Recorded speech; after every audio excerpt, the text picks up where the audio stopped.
minsan may mga nagva-viral na video tsaka lang gumagalaw ping LTO. Hopefully they will consider this, because what I want to put forward next is something that we've been discussing sa party list, and hopefully with the indulgence of the chairman, we will be filing the appropriate resolution.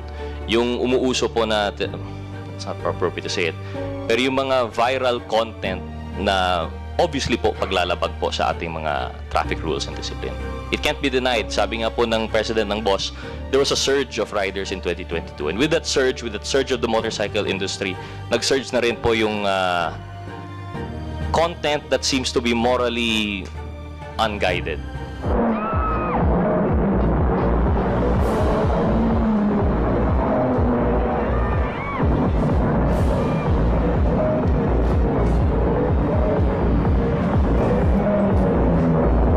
Private individuals. HPG.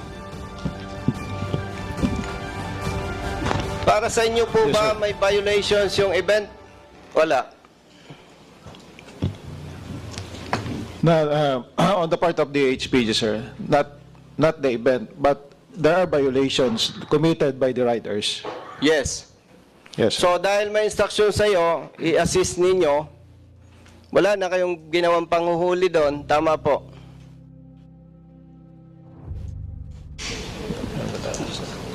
Hindi natin kinigil. Nagre-raise. I will check our record, sir. But No, wag mo na i-check, Mr. Chair. Hindi nga kayo nang huli. By the way, Mr. Chair, i-connect ko lang po sa HPG.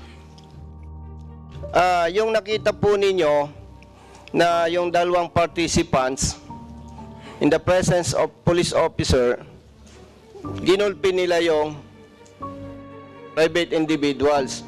Mr. Chair, pwede po bang malaman kaninong area yon, jurisdiction? Is it true na ito ay nasa AOR ng Region 3, Mr. Chair?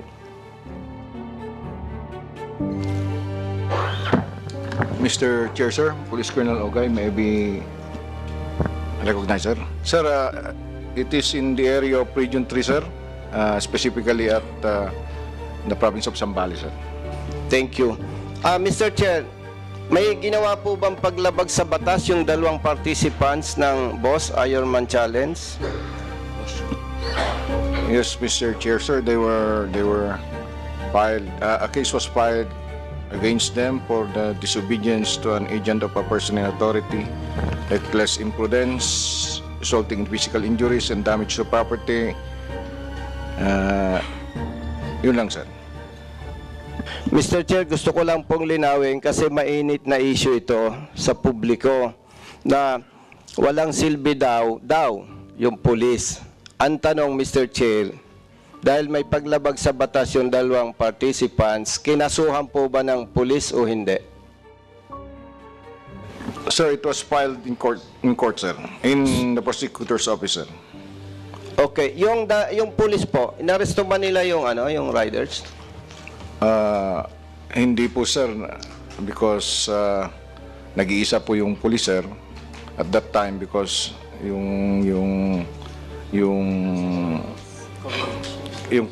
strength nila, sir, kukunti lang sila, and napakalawak po yung coverage. They were spread thinly, sir, kaya hindi po nila kaagad na naaresto yung mga participants na nakasuhan, sir, dahil bigla na lang sumakay sa motor, then tuloy po sa racer.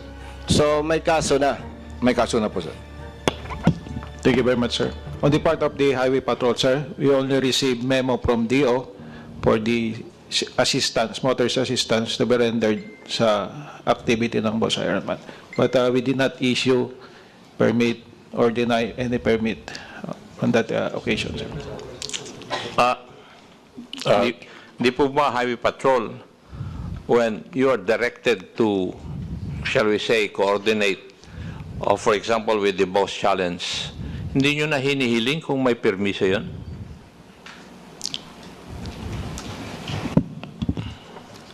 We just rely on the memo coming from the higher headquarters, sir. Thank you. You were raising your hand, yung most senior RD? Sir,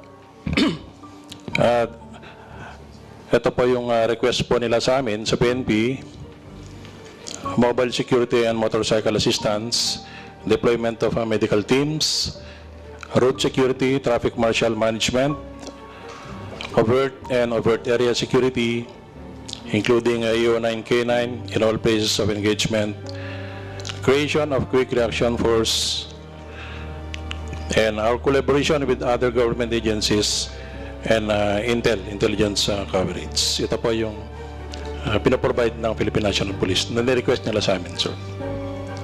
When you provided such, or when you acceded to their request, did you not even verify whether they had an authority to conduct such?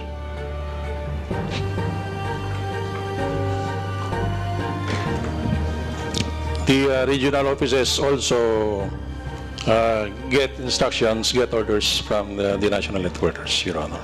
So there was a directive, memorandum issued, so we followed, Your Honor. Just because it came from the Directorate for Operations of the Philippine National Police, you did not even ask for a copy of the authority or permit? Ganun po ba yun?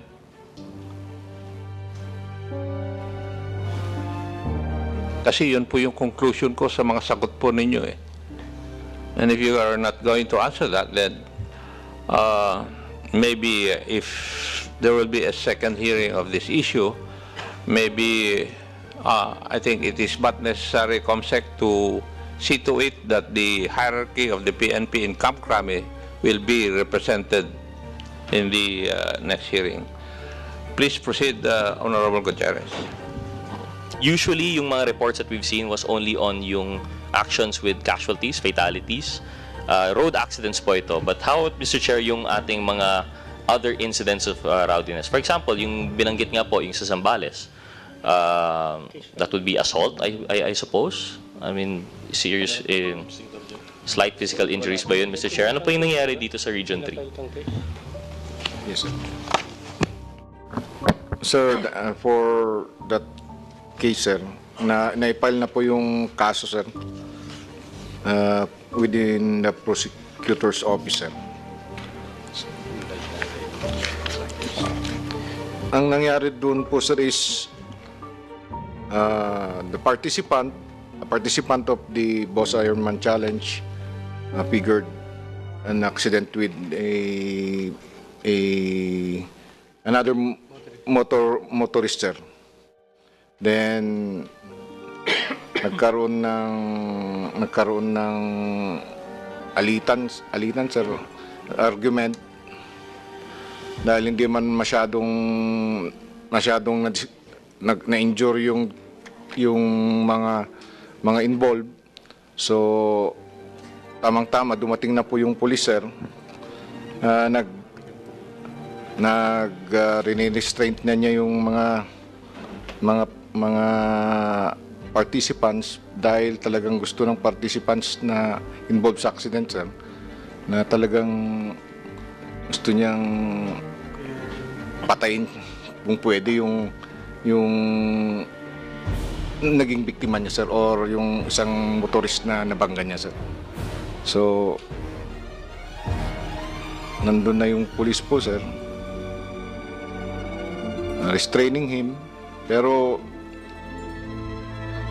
talagang parang nagnakaw pa rin ng sampal, sir. Sinampal pa rin niya yung motorista yung nabangga. Thank you, Mr. Chair. Mr. Chair, may we know, Mr. Chair, at that time, kailan po na-file yung sa ating kaso with the prosecutor? Immediately after the incident po ba ito, or after nag-viral? After nag-viral po, sir. Mr. Chair, so in that case, alam po ba natin kung nag-settle na po yung dalawa, even prior? As of now, sir, wala pa, sir.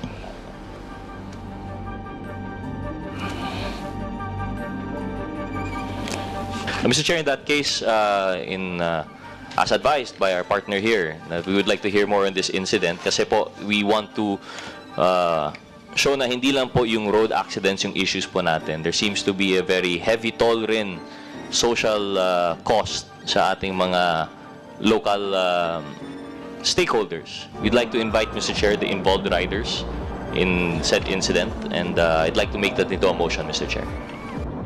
Sir, if I may, sir, I can tell the names of the... You want to say something before I rule as the chairman? Sir, if I may, sir, if I can say the names of the